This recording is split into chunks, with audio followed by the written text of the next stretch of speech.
Rajasthan university से अपने सियासी सफर की शुरुआत करने वाले बेनीवाल के इस सफर की पृष्ठभूमि 1990 में लिखी गई, जब कांग्रेस के हबीबुर रहमान ने मुंडावा विधानसभा सीट पर उनके पिता रामदेव बेनीवाल को चुनाव हरा दिया। रामदेव बेनीवाल इससे पहले यहां लगातार 2 बार चुनाव जीते थे। 1993 की विधानसभा में रामदेव बेनीवाल फिर से चुनाव हारे। रामदेव बेनीवाल का सियासी करियर ढलान पर था, लेकिन इस करियर को फिर सहारा मिलता है राजस्थान यूनिवर्सिटी की राजनीति से। साल 1994 रामदेव बेनीवाल के लगातार 2 चुनाव हारने के 1 साल बाद एक नौजवान जयपुर के महाराजा कॉलेज के बाहर अपने कुछ साथियों के साथ खड़ा था। उनके साथी हर आते जाते छात्र को एक पर्चा थमा रहे थे। इस पर्चे पर लिखा था, हनुमान बेनीवाल फॉर प्रेसिडेंट। हनुमान बेनीवाल 1994 में महाराजा कॉलेज से पहली मर्तबा अध्यक्ष बने। यह सियासत में उनका पहला कदम था। 1995 में वो दूसरी दफा महाराजा कॉलेज से अध्यक्ष बने। 1996 में लॉ कॉलेज के अध्यक्ष चुने गए। बतौर राजनेता वो तेजी से उभर रहे थे। आने वाले 2 साल उनकी जिंदगी को पूरी तरह बदल देने वाले थे। लेकिन उससे पहले 1996 का एक किस्सा। 9 अगस्त 1996 की सुबह तक करीबन 4:30 बजे का वक्त, जयपुर के सिंधी कैंप पर बस स्टैंड पर खड़े कुछ छात्र चाय पीते पीते अखबार बांट रहे थे। पहले पन्ने पर खबर लिखी हुई थी, राजस्थान विश्वविद्यालय में बवाल, छात्र संघ अध्यक्ष सहित 1 दर्जन छात्र नेता गिरफ्तार। ये छात्र इस अखबार की एक एक लाइन पढ़ रहे थे और ठहाके लगाकर हंस रहे थे। लेकिन ये लोग कौन थे और अखबार की उस खबर को क्यों हंस रहे थे, ये बाद में बताएंगे। पहले खबर बताते हैं। राजस्थान यूनिवर्सिटी में प्रदेश के हर कोने से छात्र पढ़ने आते थे। जाति के अलावा यहाँ जिलेवार गोलबंदियां भी बनी हुई थी। 1996 का छात्र संघ चुनाव नागौर ग्रुप के पक्ष में रहा था। नागौर के नवाज से आने वाले महेंद्र चौधरी राजस्थान यूनिवर्सिटी के अध्यक्ष बने थे और बरण गांव के रहने वाले हनुमान बेनीवाल लॉ कॉलेज के अध्यक्ष चुने गए थे। जुलाई के अंत में ये लोग छात्र संघ का चुनाव जीते थे और अगस्त के पहले सप्ताह में विधानसभा का मानसून सत्र शुरू हो गया। विपक्ष के कई छात्र संगठनों ने अपनी मांगों को लेकर यूनिवर्सिटी बंद करने का आह्वान किया। राजस्थान यूनिवर्सिटी उस दौर में बंद और हड़तालों के लिए जानी जाती थी। ये दोनों नेता इस प्रचार के दम पर चुनाव जीतकर आए थे कि वो बंद और हड़तालों के चलते यूनिवर्सिटी के आम छात्रों की पढ़ाई डिस्टर्ब नहीं होने देंगे। इसलिए ये दोनों नेता यूनिवर्सिटी बंद के खिलाफ थे। सुबह 9:15 बजे दोनों पक्ष यूनिवर्सिटी गेट पर आमने सामने हो गए। दोनों तरफ से तनाव बढ़ता जा रहा था। पुलिस ने छात्रों की भीड़ को हटाने के लिए लाठीचार्ज कर दिया। बदले में गुस्साए छात्रों ने पुलिस पर पत्थर बरसाने शुरू कर दिए। करीब 3 घंटे चली इस लाठी पत्थर की जंग में दोनों तरफ से कई लोग घायल हुए। प्रदर्शन पर लगाम लगाने के लिए पुलिस ने 1 दर्जन से ज्यादा छात्रों को गिरफ्तार कर लिया। इसमें महेंद्र चौधरी और हनुमान बेनीवाल भी शामिल थे। गिरफ्तार किए गए छात्रों को पहले बजाज नगर थाने लेकर जाया गया और वहां से इन्हें केंद्रीय कारागार भेज दिया गया। कहते हैं कि उस समय इन छात्र नेताओं का ऐसा रोला था कि जेल की बैरक से निकल कर कई कैदी इन्हें देखने के लिए बाहर आ गए। देर रात प्रशासन को सूचना मिली कि अपने छात्र संघ अध्यक्ष और लॉ कॉलेज के अध्यक्ष की गिरफ्तारी के खिलाफ प्रदर्शन के लिए यूनिवर्सिटी के तमाम छात्र लामबंद हो रहे। स्थिति किसी भी क्षण नियंत्रण से बाहर हो सकती थी। प्रशासन जानता था कि एक बार अगर छात्र सड़कों पर आ गए तो उन्हें नियंत्रित करना मुश्किल हो जाएगा। भैरव सिंह शेखावत उस समय राजस्थान के मुख्यमंत्री थे। विधानसभा सत्र के दौरान वो राजधानी में छात्रों का कोई आंदोलन नहीं चाहते थे। स्थिति पर काबू पाने का एक ही जरिया था, गिरफ्तार किए गए छात्र नेताओं को तुरंत रिहा कर दिया जाए। लेकिन इसमें भी एक दिक्कत थी। जेल के कायदे के हिसाब से सूरज डूबने के बाद जेल के दरवाजे नहीं खोले जा सकते थे। स्थिति की गंभीरता को समझते हुए इस नियम को ताक पर रख दिया और रात को 2 बजे के करीब गिरफ्तार किए गए सभी छात्र नेता छोड़ दिए गए। जब तक ये लोग जेल से छूटकर आए, शहर के अखबार छप चुके थे। सिंधी कैंप पर चाय पीते पीते ये लोग अपनी ही गिरफ्तारी की खबर पढ़ रहे थे। अब आप समझ गए होंगे कि खबर पढ़ने वाले भी हनुमान बेनीवाल ही थे और खबर भी हनुमान बेनीवाल की गिरफ्तारी की थी। 5 सितंबर 1997 एक लड़की ने जेसी बॉस हॉस्टल के कुछ छात्रों पर मामला दर्ज कराया। शिकायत के मुताबिक जेसी बॉस हॉस्टल के एक कमरे में ओम बेनीवाल नाम के एक छात्र की राजस्थान पुलिस में चुने जाने की खुशी में पार्टी चल रही थी और लड़के शराब पी रहे थे और वीसीआर पर ब्लू फिल्म चल रही थी। इन लोगों ने उसे कमरे में बंद किया और विजय दहिया के साथ मिलकर नशे में धुत 9 छात्रों ने उसके साथ बलात्कार किया। जयपुर में हुए इस बलात्कार के बाद जनता का गुस्सा फूट पड़ा। 1 महीने पहले ही शिवानी जडेजा नाम की एक स्कूल छात्रा पर तेजाब फेंका जा चुका था। जुलाई के महीने में स्कूल में पढ़ने वाली शालिनी तंवर को अगवा करके रेप की खबरें शहर में अखबार में छाई रही। 2 मामलों से जुड़े आरोपी राजनीतिक घरानों के आते थे। यहां तक कि एक पुलिस अधिकारी भी पीड़िता की यौन शोषण का आरोपी था। ऐसे में पुलिस किसी भी आरोपी को हाथ लगाने से बच रही थी। इससे जनता का गुस्सा बढ़ गया। 8 सितंबर की रोज 100 के करीब छात्र जयपुर के महाराजा कॉलेज के सामने पीड़िता के पक्ष में धरना दे रहे थे। इन प्रदर्शनकारियों ने रास्ते पर जीप खड़ी करके रास्ता जाम कर दिया। लड़के बैनर लेकर खड़े थे। पुलिस की तरफ से रास्ता खुलवाने के लिए लाठीचार्ज शुरू हुआ। आक्रोशित छात्रों ने जवाब में पुलिस पर पथराव शुरू कर दिया। बैनर के डंडे निकालकर कई छात्र पुलिस वालों पर भिड़ गए। जेसी बॉस हॉस्टल कांड के विरोध में हुए इन प्रदर्शन के चलते हनुमान बेनीवाल छात्रों के बीच और ज्यादा लोकप्रिय हुए। 1997 में हुए छात्र संघ के चुनाव में वो दोनों बड़े छात्र संगठनों एनएसयूआई और एबीवीपी का दामन थामने की बजाय निर्दलीय लड़े और बड़े आराम से चुनाव जीत गई। राजस्थान यूनिवर्सिटी में देश की दूसरी यूनिवर्सिटी की तरह ही 12वीं क्लास में मिले प्रतिशत के आधार पर ही एडमिशन होता था। गांव में पढ़ने वाले छात्रों के पास शहरों की तरफ बेहतर संसाधन नहीं होते थे। ऐसे में गांव की स्कूल से पढ़ने वाले छात्रों की जो परसेंटेज कम होते थे और वो मेरिट में मात खा जाते थे। हनुमान बेनीवाल यूनिवर्सिटी चुनाव के दौरान गांव से आने वाले छात्रों के लिए दाखिले के वक्त एडमिशन के वक्त 5% अतिरिक्त अंक की मांग कर रहे थे और चुनाव जीतने के बाद इसी मुद्दे को लेकर हनुमान बेनीवाल ने आंदोलन शुरू कर दिया। सत्ता पक्ष यानी कि उस वक्त भैरव सिंह शेखावत की सरकार थी।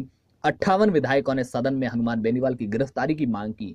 नतीजतन उन्हें राजस्थान यूनिवर्सिटी में धरना देते हुए गिरफ्तार कर लिया गया। वो कुल 8 दिन जेल में रहे और बाहर छात्र सरकार के खिलाफ मोर्चा बांधकर बैठे हुए थे। आखिरकार उनकी मांग मान ली गई। 5% बोनस अंक मिलने की वजह से अगले ही साल यानी कि 1998 में आने वाले 8000 ग्रामीण क्षेत्र के अतिरिक्त छात्रों को वहां पर एडमिशन मिल पाया। हनुमान बेनीवाल के पिता रामदेव बेनीवाल 1990 और 1993 का विधानसभा चुनाव हार चुके थे।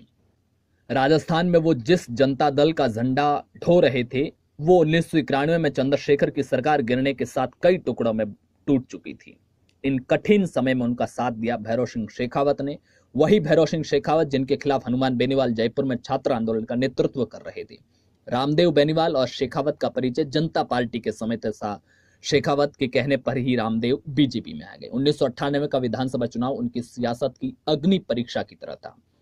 इस चुनाव में हार का मतलब था उनकी सियासी पारी का अंत। रामदेव इस सीट से बीजेपी के प्रत्याशी के तौर पर नामांकन भर चुके थे। 8 दिसंबर 1998 को राजस्थान में विधानसभा के चुनाव होने वाले थे। वोटिंग होने वाली थी। चुनाव के लिए कैंपेन जोर पकड़ रहा था, लेकिन इसी बीच 12 नवंबर को अचानक खबर आई कि दिल का दौरा पड़ने की वजह से रामदेव बेनीवाल का इंतकाल हो गया। ये परिवार और पार्टी दोनों के लिए अप्रत्याशित था। पार्टी के आला लीडर बेनीवाल के घर मातम पुरसी के लिए पहुंचे। वहां यह तय हुआ कि रामदेव बेनीवाल की सियासी विरासत को हनुमान बेनीवाल आगे ले जाएंगे। जरूरी क्रियाक्रम से फुर्सत पाकर हनुमान अपने नामांकन के लिए निर्वाचन अधिकारी के पास पहुंचे, लेकिन वहां जाकर उन्हें पता चला कि किसी भी उम्मीदवार के देहांत होने की स्थिति में हर राजनीतिक दल को 7 दिन के भीतर चुनाव आयोग को सूचना ये भेजनी होती है कि अब उनका नया उम्मीदवार कौन होगा। भारतीय जनता पार्टी की तरफ से यह सूचना भेजने में देरी हो गई और ऐसे में हनुमान बेनीवाल नामांकन अपने पिता की जगह नहीं कर पाए। पिता की मौत के बाद उनकी सियासी विरासत का छीनना उनके लिए दूसरा धक्का था।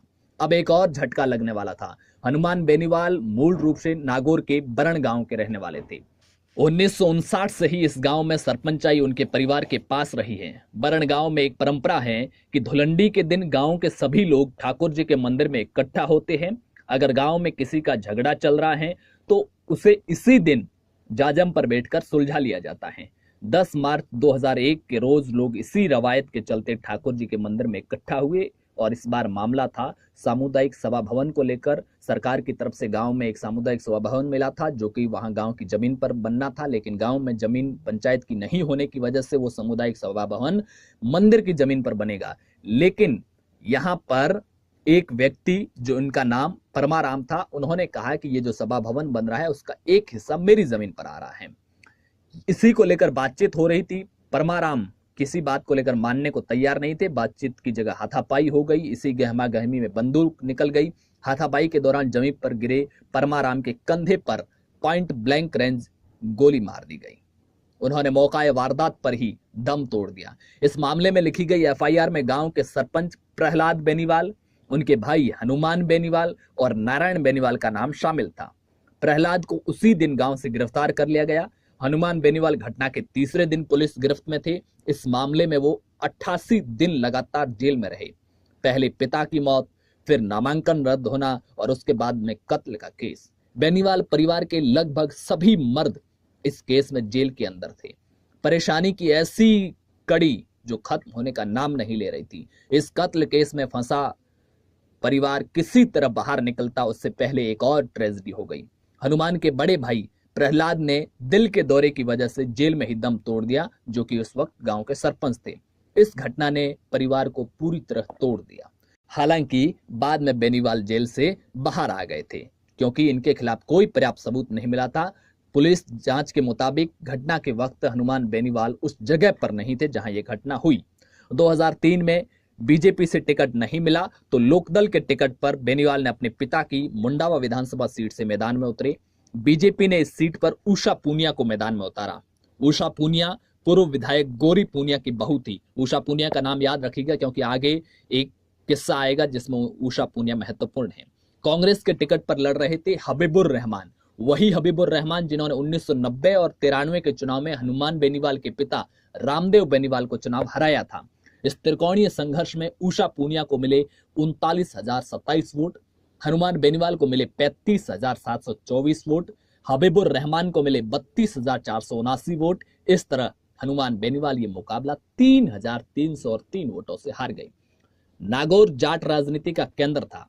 यहां जाट राजनीति का सबसे बड़ा चेहरा मिर्धा परिवार थे, लेकिन 2003 के विधानसभा चुनाव में रामनिवास मिर्धा के बेटे हरेंद्र मिर्धा बीजेपी के गजेंद्र सिंह खिंवसर से चुनाव हार गए तो मिर्धा परिवार का रसूख काफी कम होने लगा और उनके सियासी रसूख को बट्टा लग गया। इससे नागौर में नए जाट चेहरे को उभरने को मदद मिली। हनुमान बेनीवाल इस खाली जगह को भरने में तेजी से आगे बढ़ रहे थे। इसी बीच पास ही की तहसील डीडवाना में हुए जीवन राम गोदारा हत्याकांड ने उन्हें जाटों के नेता के रूप में उभरने का मौका दिया। दरअसल जीवन राम गोदारा एक बड़ा क्रिमिनल था और उसने मदन राठौर नाम के एक राजपूत की पत्थर से पीट पीट कर हत्या कर दी थी। इसका बदला आनंदपाल सिंह ने लिया और 27 जून 2006 की दोपहर जीवन राम गोदारा डीडवाना बाजार में अपने घर के नीचे बनी दुकान पाटीदार बूट हाउस में बैठा चाय पी रहा था। आनंदपाल अपने 5 दूसरे साथियों के साथ वहां पहुंचा और उसने एक के बाद एक 13 गोलियां जीवन गोदारा के शरीर में दाग दी। 2 अपराधियों की लड़ाई ने देखते ही देखते जाट बनाम राजपूत का मोड़ ले लिया। हत्या के कुछ घंटे बाद ही डीडवाना राज्य के दूसरे हिस्सों से कट गया। जीवन राम गोदारा को न्याय दिलाने के नाम पर पूरे आसपास के जिलों से जाट डीडवाना पहुंचने लगे। जीवन राम गोदारा उस समय की मुंडवा विधायक उषा के पति विजय पूनिया का करीबी माना जाता था। यही वजह थी कि वहां के लोकल एमएलए उषा ने उस समय वसुंधरा राज्य सरकार में मंत्री थी और इस वजह से विजय पूनिया गोदारा की मौत के बाद खड़े हुए प्रदर्शन से पूरी तरह दूर रहे। इसके उलट हनुमान बेनीवाल पूरे समय इस आंदोलन में सक्रिय रहे। इसने उन्हें जाट युवाओं के बीच लोकप्रिय होने में काफी मदद की। वो तेजी से युवा जाट नेता के रूप में उभरने लगे। 2008 के परिसीमन के बाद मुंडवा सीट खत्म हो गई और खिंवसर नाम से एक नई सीट बनी। हनुमान बेनीवाल को 2008 के विधानसभा चुनाव में खिंवसर से बीजेपी की टिकट मिल गई। कांग्रेस ने उनके सामने डॉक्टर सहदेव चौधरी को टिकट दी। बीएसपी के टिकट पर लड़ रहे दुर्ग सिंह चौहान ने मुकाबले को त्रिकोणीय बना दिया। इस मुकाबले में सफलता बेनीवाल को मिली। इस चुनाव में हनुमान के खाते में गए 58,602 वोट और नंबर 2 पर रहे दुर्ग सिंह को वोट मिले 34,292। कांग्रेस के सहदेव चौधरी को सिर्फ 17,124 वोट हासिल हुए। माने लंबे संघर्ष के बाद में यानी कि 1990 में जब हनुमान बेनीवाल के पिता पहली बार हबीबुर रहमान के सामने चुनाव हारे, फिर 93 का हारे, 98 के चुनाव से पहले पिता की मौत हो गई और हनुमान बेनीवाल पर्चा नहीं भर पाए। 2003 में बीजेपी ने टिकट नहीं दिया। यानी कि पिछले करीब 20 सालों बाद में अपने पिता की विरासत को आगे बढ़ाने की ओर बढ़ चुके थे, पर अभी भी आगे बहुत सफर बाकी है। 2013 में हनुमान बेनीवाल निर्दलीय विधायक बने। उसके बाद में 2018 के चुनाव में उन्होंने अपनी नई पार्टी आरएलपी बनाई और वो फिर से विधायक बने और 2019 के लोकसभा चुनाव में उन्होंने एनडीए के साथ गठबंधन किया। और नागौर लोकसभा सीट से चुनावी मैदान में हैं। आप हमें नीचे कमेंट बॉक्स में बताइए कि हनुमान बेनीवाल के बारे में आप क्या जानते हैं, उनके व्यक्तित्व को लेकर आप क्या जानते हैं, क्या आप उन्हें पसंद करते हैं, क्या आपको लगता है कि वो एक अच्छे नेता हैं, क्या वो नागौर से अपनी सियासत को, राजनीति को आगे बढ़ा पाएंगे या उन्हें और कोई वहां से चुनौती दे सकता है। इस बारे में आप नीचे हमें कमेंट बॉक्स में बताइए। अगर ये वीडियो पसंद आए तो लाइक कीजिए, हमारे चैनल को अभी तक सब्सक्राइब नहीं किया तो सब्सक्राइब कीजिए। मिलेंगे अगले वीडियो में, तब तक के लिए नमस्कार। जय हिंद, जय भारत।